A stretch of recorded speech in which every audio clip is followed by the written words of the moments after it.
In this video, I'll go over the different Neovim plugins that I use as of March 2025. Let's get started. I'm just going to restore my Neovim session here, and I'm just going to open one of the plugin files. I'm just going to bring up Blink so that I can get to that folder. Now I'm going to open mini.files here so we can start from top to bottom. I'll just go over this list and I'll let you know which ones I actually use, which ones I don't use, and how. The first one on the list is autosave. Here's the configuration for the plugin. And what does this plugin do? I'm just going to perform a few changes here. Just added a few lines, and you're going to notice that when I go to normal mode on the bottom right corner, you're going to see an autosave message. That was autosave, the one that kicked in. And yes, I do understand that autosave is a really controversial plugin in the Neovim community. I write a lot of markdown. All of my files are tracked in GitHub, so I just don't want to be saving manually. I just let the plugin do that for me, and when I'm ready to push the changes, I just open LazyGit, commit, and push. But I don't have a real reason to be saving in files. If I press U, notice that the changes are going to be undone. If I press Ctrl R, they're going to be redone, so there's no issue with that at all. I write a lot of markdown. Let me jump to my notes real quick. And let's say that, for example, I add some extra lines here at the bottom, right? So I'm just going to type some text here. I'm just going to type some example text here in the file to demonstrate how autosave works. I'm just going to leave a few lines. Notice that I'm going to go down here, testing this other paragraph, and I have another paragraph here.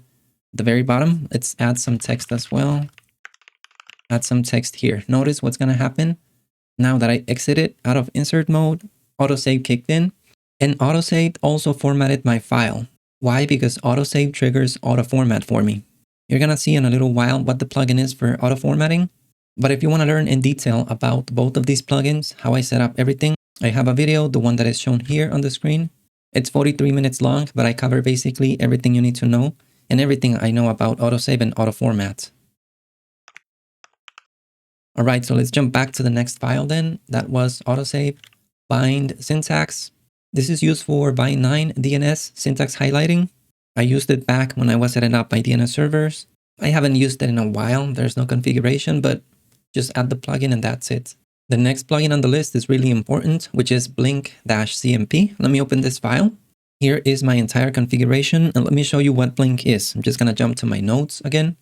And if you notice when I was typing this text here, there were some completion items that were being shown. So I'm just going to start typing something here. Let's type test and let's see what happens. Notice that I get all of these items in the completion menu. I get the definition for the words that are shown here. Not all of them, but some of them are shown. And all of these words are being grabbed from my dictionary, which is a dictionary that I added. Additionally, it's recognizing words that exist in my file, and it also grabs words from my spell file. It allows you to configure a lot of different settings, and it also allows me to insert snippets. For example, I'm just going to type a semicolon here, and I'm just going to type something. Let's type MDEX, and I'm going to accept this suggestion. Notice that this is a snippet. I'm just going to hit here Control Y, and it inserts that text. So what else does it allow me to do? I can insert other snippets. Let's see another one. I'm gonna insert a table, just to give you an example. This 2x1 table. I'm just gonna hit here Control Y to accept this.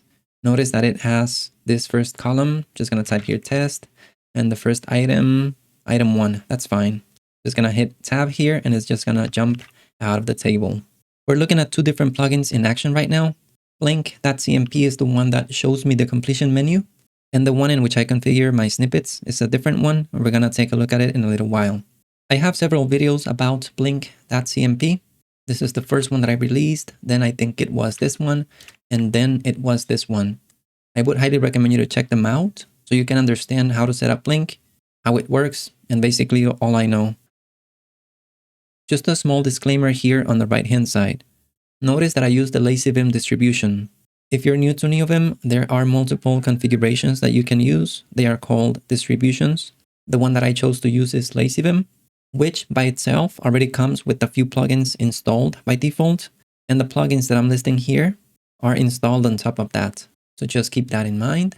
If you want to learn more about Neovim, how to install it and all that, just go and check my channel. I have a lot of different videos as well. I cannot go over the configuration for each one of the plugins. as it would take a lot of time. But I have videos for most of the plugins that I use. So if I do have a video, I'll just point you to the video so you can take a look. Also, each one of the files that I'll go over in the video is in my .files. Let me just open this link real quick. That is going to take me to my .files. If you like what you find here, just give my .files a star. And if you need to look for one of the files, for example, I'm just going to type here blink.cmp, and here's that file. What else do I have here on the right hand side? You can try my configuration if you want to. If I scroll down here in my .files, you're going to notice that I have some videos, and here I have a section in which I explain how you can install my Neovim config. You just need to run a couple commands. Just go and read that, run the commands there, just in case you want to follow along. All right, so let's move on to the next plugin then. Let me go back to my .files here. The next item on the list is bullets.lua. I love this plugin. I use it every day. Let me show you here on the right hand side. I'm just going to type O to go to the line below. Notice that it automatically created a new task for me. Just going to type here test, and I'm just going to hit enter here, and notice that it also created another line for me again. That is done with the bullets.vim plugin. Just going to delete these two. Let me jump to my notes real quick, and I'm just going to do the same thing here. Just going to type a bullet point, and I'm just going to type some text. Notice that I'm just typing, and when I hit enter here and I'm in insert mode, on the line below is just going to create another bullet point. I don't think I have a dedicated video about this plugin, but I do cover it in my complete Neovim Markdown Setup and Workflow 2024. You can go and check it out there as well. The next one is nvim-colorizer.lua. And let me show you what this does. I'm just going to open a file. Let me open this minty-lemon.sh file. Notice that I have some hex colors here, and this plugin allows me to see the colors. I'm just gonna type something here. Let me modify this 432, for example, and notice that I can see the color in real time. It does not work only with hex colors. I think it works with other formats, but that's what I use it for. Let me show you the config for this plugin. I don't think I have any additional configuration. Well, in bullets.vim, notice that I don't have any special configuration, just an option there. Bullets delete last bullet if empty. That's basically it. For colorizer-nvim.lua, notice that I don't have any special configuration. All right, so let's see what the next one is here, color scheme. This is just where I define my color scheme, nothing special there. Conform.nvim. This is the plugin that takes care of auto formatting. Notice that at the very top of the file, I have an auto command, so that when focus is lost or I leave the buffer, I want to run an auto format. Why? Because when I switch between applications, I just want my stuff formatted. The only additional configuration that I have here is for temple files, in which I specify the formatter that I want to use.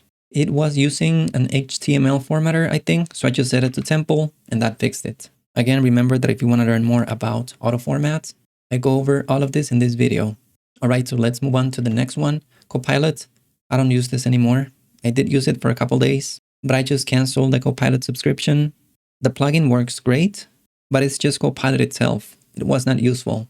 The same thing happens with this other Copilot chat. The plugin is great. It's just that Copilot itself has skill issues. I just didn't find it useful anymore. So I just went back to the good old ChatGPT copy pasting, but I'm not using these two anymore. For .lua, this is not a plugin, but notice the note there. In case that you use LazyVim and a new release has a lot of breaking changes and you just don't have time to fix them, you can pin to a specific version in this file. That's the only reason why I have it here. Maybe it helps, just so you keep it in mind. The next plugin here is dadbod. I do use this one from time to time. Here is my configuration file. There's a lot of comments there. If something does not work for you, just make sure that you read the comments at the very top of the file. And how does it work? I'm just going to bring it up. I'm going to type here letter D. You're going to notice on the right hand side that it opens. I have 3 databases here. Let me open the first one. Let's see this saved queries file that I have here. And I'm just going to open this one. What if I want to run these 2 commands? I just saved the file basically. So I'm just going to save here. You're going to notice at the bottom that the query is being executed. So you can basically manage your database. So you don't have to use a GUI application. You can do it through dadbod. You're going to notice as well that it works with Blink. Let me delete this, and I'm just going to start typing something. Let's see, PAC. Notice that it does recognize this item in the database directly. I can hit Control-Y to accept this, and I have it there. Dashboard-nvim. I don't use this plugin anymore, so I'm just going to move it here to a different directory. Here in the old plugins, I'm just going to sync these changes. Hit Y. And I'm just going to rename this file. I'm just going to remove the .lua, save those changes. I use a different plugin for this. You're going to see that in a little while. So let's move on to the next one. Let's go here, plugins, and disable.lua. This is not a plugin. It's just a file in which I disable some plugins for Neovim. So we're not going to look at this at the moment, but I do cover this in my Neovim video. Well, it's actually two videos, Neovim versus Neovim, and this other one as well, in case you want to learn more about that. This example.lua is just an example file that the LazyVim distribution includes. The next item here is flash.nvim. I do use this one. I don't use it as often as I should, but it's a pretty wonderful plugin. Let me show you how this works. Let's say that I need to change that enable true to false. I'm just going to type here the letter S. You're going to notice that the color changed. I'm just going to type here true. Notice that I can type an F right now, and it moved me directly to that word. So I can change that word to false, for example, right? Let's say that I want to change that mode that says search to something else. I'm just going to type here the letter S as in Sam. Then I'm going to type here search. I don't even have to type the entire word. I can type SEA, SE, for example, right? Notice that I have a letter at the end of each word.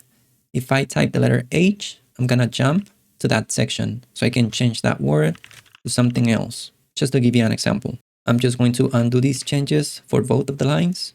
One of the things that I like about it is this mode search. Let me show you how that works. I'm just going to type here S, and I'm going to type search. But let's say that, for example, I typed some other letters that don't belong there. I'm just going to type the letter A.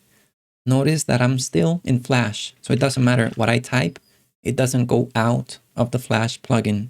And that's really useful if you do a lot of typos, but you can change that. You can delete that behavior, but I do like keeping that enabled. I'm going to hit exit to go out of this. So that's a wonderful plugin so that you're not jumping around like this. I usually do this all of the time. Instead, you just search for what you need to modify. You jump there, modify it, and then go somewhere else. It just makes your navigation way better and faster and more efficient. Okay, the next plugin is FCF-Lua. Notice that it's enabled equal false. I don't use this anymore. And I'm using a different one right now, which is Snacks Picker. I still left it here just in case that I was going to use it eventually, but I don't think I will. So I'm just going to move this file out of here, and I'm just going to put it back in the old plugins file. Okay, the next one that I have here, this is just in case that you use the ghostty terminal emulator. Notice that this file has no configuration whatsoever, just this. And what does this allow you to do? Let me open my ghostty configuration file, which is the one shown here, and I get syntax highlighting for the ghostty config. Notice that you see different colors in the key value pairs. So it's kind of useful. You're not going to mess with your config too often. So in case that you want to add that, it's an option. Notice that the configuration is nothing basically. Gitsigns, that is the next one. And this is the column that you see here on the left-hand side. Notice that I added these lines and I have these 3 lines, green lines on the left-hand side. If I delete something, it's also going to show me that as well. I'm just going to undo this real quick. Okay, so the next plugin on the list is grug-far.lua. This is a wonderful plugin. And let me quickly show you what it does. I'm just going to jump here to my blog post. And I have a lot of text here that repeats everywhere. This is a search and replace plugin. So let's say that, for example, I need to modify this in all of my different files. I'm just going to select all of this text. Notice that I selected multiple lines. I'm just going to type here letter SR, and that is going to open that in grug-far. Notice that it's searching for all of the lines, right? So notice that it's all of this text, and it found it in 39 files. What if I want to replace all of that text with something else? Let's give it a try. New text example video, right? So I'm just going to do here local letter R, and you're going to notice that it replaced it in 39 files. If we come back to my original file, you're going to notice that that is shown here, and that's all the text, nothing else. I'm just going to undo these changes just in case that I forget. I'm just going to discard all of them. And now I'm back to where I started. I have the text back here. So this is just one of the few things that grug-far can do. It's a pretty powerful plugin. If you need to search and replace different stuff, whatever you can imagine about search and replace, this is the plugin that you need to use. I released a video not too long ago. Is this one shown here 3 weeks ago? I explain everything that I know about it in detail. The developer is a wonderful person. and clarified a lot of the doubts that I had about the plugin. So go and check this video out and you're going to find all of the information there. If we scroll down here in the configuration, I don't have a lot of modifications here. I think this is just the stock config. I don't remember quite well. Image.nvim. This is the plugin that I used for like a year to view images in Neovim. I don't use this plugin anymore. I switched to another one. We're going to see it in a little while. So I'm just going to delete this one from here. But notice that enabled equals false. So I'm not using it at the moment. Okay, so the next plugin in the list is this image-clip.nvim. This is as well a wonderful plugin. Let me quickly show you what it does. I'm just going to jump to my notes real quick. And under images in Neovim, in this section, right, I'm just going to open this section and I'm going to paste an image here. Just going to start a bullet point. And let me take a screenshot first. Let's say that I want to take a screenshot of this, my blog post, right? So I'm just going to select this area here. Now I'm going to jump back to Neovim and I'm going to type here Alt-A and notice what happened. The image was pasted there in the AVIF format. Notice that I can get a preview of the image here. Let's open the image in Finder so we can see how much space it occupies. Notice on the right hand side, this is 75 kilobytes and it's in the AVIF format. All of the images in my blog post are stored in the AVIF format because they occupy way less space. So this plugin allows you to store images in different formats, AVIF, PNG, WebP, JPEG, whatever you want. It allows you to store the images in different directories, set the image names when you're storing them, a lot of stuff related to saving images in a Neovim buffer. If you want to learn more about this wonderful plugin, I have a video. I released it 2 months ago. You can find it here. I explain how to set it up. I explain how I use it and all the different things that it's capable of. Again, this is a wonderful plugin, so I think that you should definitely check it out. Here's the config file for the plugin. I don't have much stuff going on, but you'll be able to find it in the video and understand what's going on. The next one is kubectl. I don't use it too much, so I'm not going to cover it in this video. Next one I have here is LazyGit. Notice that enabled is set to false because I use the snacks version now. So I'm just going to remove this from here. I also have this leap.lua plugin. Notice that enabled is set to false. This one allows you to jump to different locations in a buffer, similarly to the Flash plugin, but I just prefer Flash. So I'm just going to delete this one from here as well and move it to my archive. Next, I have Lua snip. I do use this plugin every day, a lot of times a day. Let me jump to my blog post. Let's say that I need to reference one of my videos in this document, right? So I'm just going to type here, semicolon, and I'm just going to type YTEX, which is a YouTube video with the external tag. And I'm just going to search for something here. Let me type Mac OS. And let's say that I want to add this video. I'm just going to hit Control Y. Notice that it added this as a markdown link, this video. If I jump to my notes and I open this YouTube video list, notice that I have here all of my different videos. And Lua snip is parsing this file and grabbing all of them. So I can quickly insert them into my blog post articles. If you want to learn more about the custom snippets, I have this video in which I go over snippets with Lua snip. You can go and check it out. The next plugin is markdown-preview. Here is the config. If I jump to my notes real quick, and I hit here, for example, letter MP, you're going to notice that I get a preview of this file, and that is done with that markdown-preview plugin. The configuration again is shown here. I just basically specify the key map to be letter MP, nothing else. Something cool about this plugin is that allows you to export this file as PDF. Notice that it's shown here. You can export it in dark mode if you wanted to. If you scroll down here, print backgrounds, notice that it's in dark mode right now. But if you exit out of here and you go to the very top of the file, notice that I can uncheck this as well, and it toggles it. You can scroll through a markdown file way smoother and faster. So it's a nice plugin. It's a nice to have as well. All right, so let's move on to the next one. We have Mason. This is just a package manager. I just use it to install different packages. Notice that one of them is Harper. We're going to see what that is in a little while. The next one here is mini.files.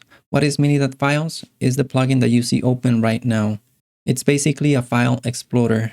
Well, let me show you something real quick. I'm just going to bring this up in Mac OS and I'm going to copy this image. I'm just going to copy it to my clipboard here. we're gonna notice what happens in mini.files. I'm just gonna type here letter P and let's see what happened. Notice that the image is shown here. So I was able to paste the image from my clipboard into Neovim using mini.files. This is done with some custom key maps that I configured. But if you want to learn how it's done, I have a few videos about mini.files. The latest one that I recorded is this one. This one I explained the advanced key maps, the one that I shown in the video right now. So you can go and check it out. And I explain everything in detail there. I'm just going to delete this image, which is the one that I added. I'm just going to sync the changes. And I'm just going to type Y here and the image is gone. All right, so the next item on the list is mini.indentscope. Let me open this file and let's see what it does. Notice that there's a description here. This plugin shows you a vertical colored line that allows you to see the scope of your indentations. So let me scroll down a little bit here. You're going to notice that this pattern section, you see this vertical line. If I scroll to this section, you see the vertical line as well. So it just helps you see where this function ends, for example. Or if I scroll here to the left, I can see that as well. So as you can tell, this is done with this plugin. This configuration, I got it from the LazyVim distribution page. I think it's not the default config. Mini-pairs.lua. That is the next plugin that I have here on the list. And this plugin automatically closes your symbols. Let me jump to my notes real quick. And in this section, notice that I'm just going to type a new bullet point. I'm going to type a parentheses. Notice that it created it, but it automatically closed it. So I can just type something here and I can close it. I added a rule so that backticks are not automatically closed. Notice that I added this backtick. Notice that I'm going to type an operation here, 2 plus 2 plus 2 plus 2. And I'm going to type Alt 3. That calculated that for me and closed the backtick. Just going to type here something else. Another one, for example, 1024 divided by 2 plus 1024. Just going to hit Alt 3. Notice that it did it for me. To be able to achieve this, I wanted the plugin not to close the backticks automatically. So if we go back to this file, you're going to notice in here that I set this backtick to false. Mini-surround. This is another wonderful plugin by the same creator. All of the ones that start with mini-something are by the same person. Notice that there are some mappings here. GSA, GSD, GSF, GSR. How does this work? Let me jump to my file again. And let's say that I want to replace this parentheses with something else. GSR. I'm going to type here the parentheses and I'm going to type a quote. Notice that I replaced the parentheses with the quote. What if I want to delete the quote? I'm just going to do GSD quote and notice that it deleted it. Now I'm going to select the word and I'm going to add a surrounding. So I'm just going to type GSA and I'm going to type a backtick. Notice that it added a backtick. So all of this is done with this plugin. I go over this plugin, I think, a little bit more in detail in my workflow video, the 2024 version. So you can go and check it out as well. Neo-tree is just another file explorer. So notice that I'm going to type here letter R, and that is going to open Neo-tree. This is more similar to the VS Code file explorer. I'm going to type here letter R again, and it's just going to toggle it. So it doesn't matter where I'm at. I can be here in Neo-tree or I can be on the right-hand side in the file. And if I type letter R, it's just going to toggle it. I don't use Neo-tree too often unless I'm sharing the screen with someone else and they need to follow along and understand what's going on. But usually I just use mini.files, which is this other one. What I like about mini.files is that I get a preview of the file. The next plugin on the list is noice.nvim. This is by Folky as well. And this is the one that shows you notifications usually on the top right corner whenever there is something going on. I changed it, I modified it a little bit. Notice that I set the view here to mini. Everything is set to mini. I can also specify here bottom search to false. So if I search something in a file, I type here this. Notice where the search bar shows up. It doesn't show at the bottom of the file, but it shows right here in the middle. That's exactly what I wanted. Notice that I specified here where I want the messages. I want them at the bottom and I want them at the far right. So when I open my Neovim, all of the messages are going to show on the bottom right corner. And they're going to stay there for 5 seconds and 2 seconds for the app on the right, which is Gitty Notes. Let me show you real quick. I'm just going to close from here. I'm just going to reopen Neovim and I'm just going to search for noise. You're going to see the messages on the bottom right corner. That loading workspace message, that's noise. nvim-cmp, this is what I used before blink.cmp, which is the completion menu. I don't use nvim-cmp anymore, so I'm just going to move this plugin out of this directory. nvim-lint.lua. Notice that I left a description here. This plugin allows you to globally set the markdown-lint.yaml file instead of doing it in a per working directory. The person that suggested this was done in a YouTube video, and here is the configuration. If you don't know what markdown-lint is, let me just give you a quick example. I'm just going to jump to my markdown file, and I'm just going to copy this heading, and I'm just going to duplicate it here. You're going to notice a message show up there that it says, no duplicate heading, multiple headings with the same content. This is markdown-lint, and it allows you to use a file to modify all these rules. So that is managed with this plugin. Instead of managing multiple files, you can have a single one and use this plugin to point to that file. If you want to learn more about markdown-lint, I have a video. It's 9 minutes long, and I go over everything in detail here. nvim-lspconfig. Let's take a look at this real quick. This plugin allows you to configure language servers. Notice that I have one of the language servers here, which is Harper. Let me show you what Harper does. I'm just going to jump to my notes real quick, and I'm just going to type some text in here. See you in the next video and do a Google search. Look at this. Notice that I have 3 warnings in here.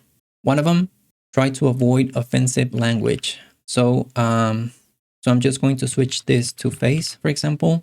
This sentence does not start with the capital letter. Just gonna change that as well. And when referring to Google products and services, make sure to treat them as proper nouns. I'm just gonna jump to that diagnostic. Gonna select this, search in Google.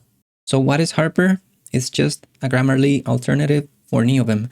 It's not a plugin, it's a language server, and this is where you configure it. I don't have a video about nvim-lspconfig, but I do have a video about Harper. I released it 5 days ago. You find it here, and I explain everything in detail.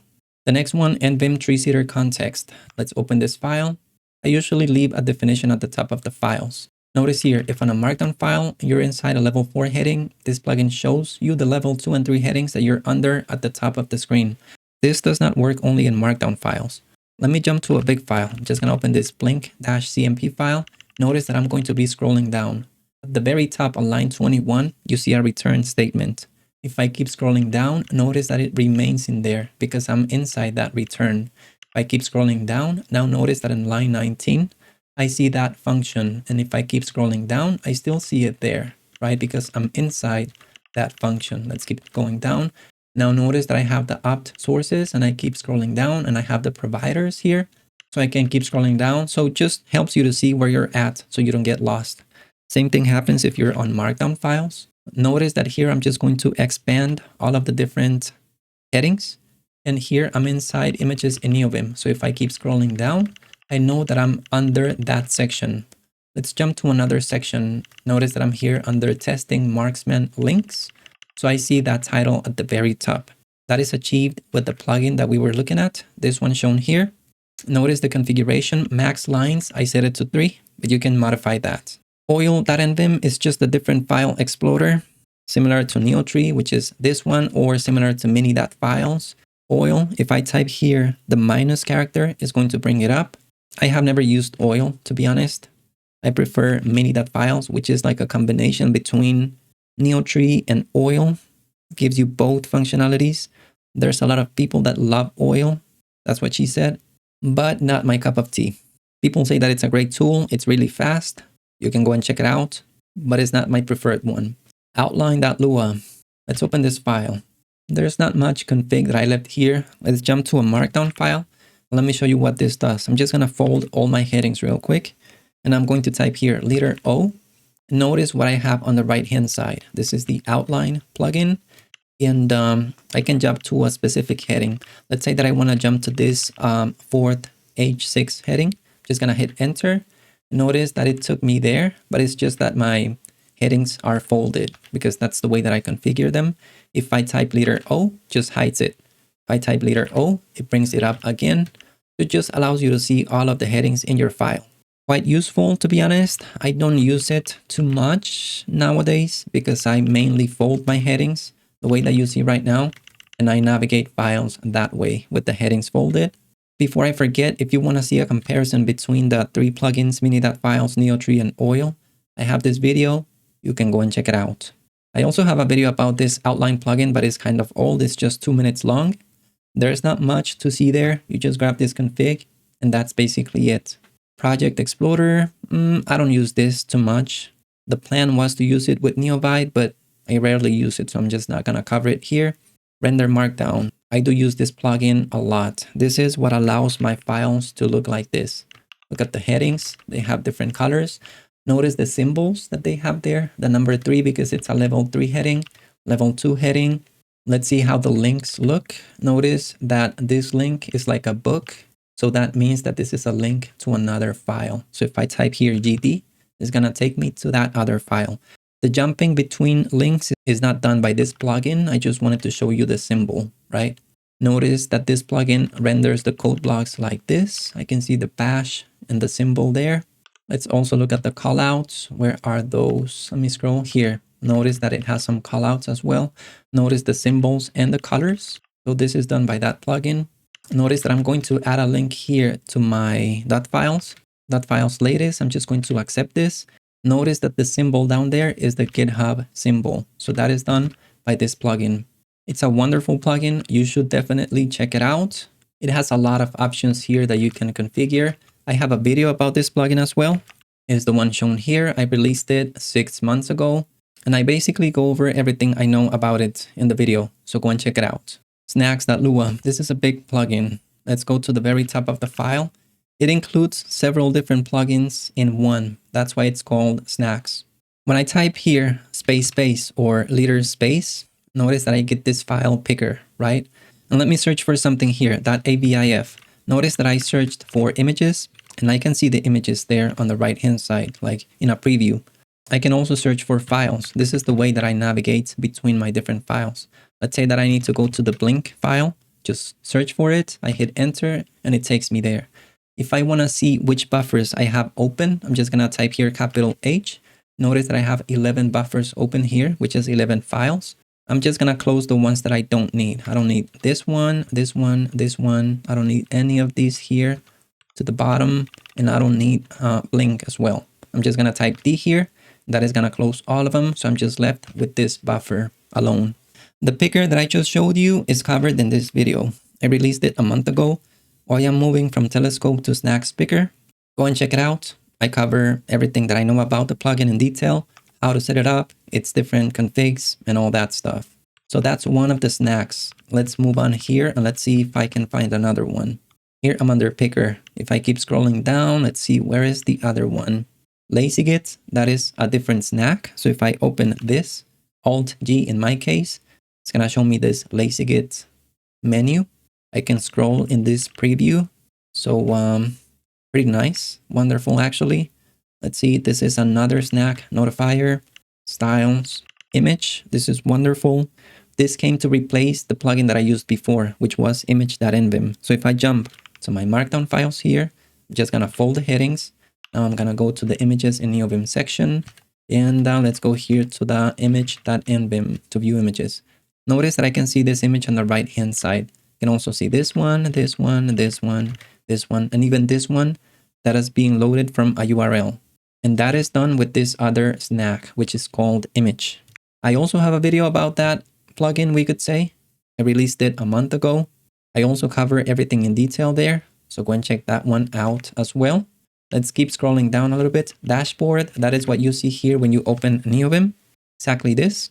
I can restore my session if I type S, and it brings me back to where I was. Okay, keep scrolling down. Those are all the snacks plugins that I have so far. All right, the next plugin, snipe.lua. Let me open this file. Let me open a few other files. I'm just gonna open blink, just gonna open my ghostty config, and I'm going to open, what else? My kitty config, for example, this one. So if I type here capital L, you're gonna notice that this plugin shows up. It's called Snipe. Let's say that I wanna jump to my ghostty config. Just gonna type the letter G. It's gonna take me there. Let me bring it up again. Let's say that I wanna jump to my kitty config file. Just gonna type the letter H, and it's just gonna take me to that file. you get the idea. I haven't used this plugin in a while. I just used the Snacks Picker plugin to navigate through my different buffers. But if you want to learn more on how I navigate between buffers in Neovim, I have 2 videos. This is one of them, how I navigate between buffers in Neovim. Go and check it out.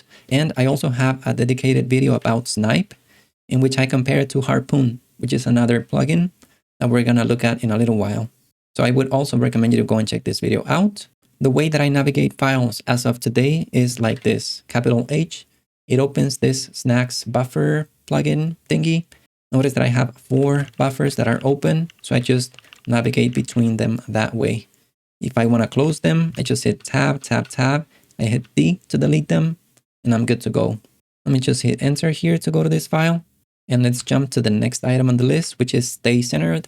I do use this one every single day. I love the plugin. It's really simple. It's a really basic plugin, but it works wonderfully. Let me jump to my notes again. I'm in a markdown file here. I'm just going to go to the very bottom of this file. Notice that I have this section, right? What happened here? Did I delete everything that was at the bottom? Yeah, I did. So I'm just going to fold this heading. Yeah, this is the completed tasks heading. Let's just go to the very bottom. Notice that my cursor remains in the middle. Even if I'm at the bottom of the file, remains in the middle, right? So this is something that the plugin allows me to do. Every time that I'm navigating through a buffer, the cursor always remains in the middle. Notice that you can see that here. I'm navigating here and it always remains in the middle. That is done with this plugin. I just created a key map to toggle it, but that's it.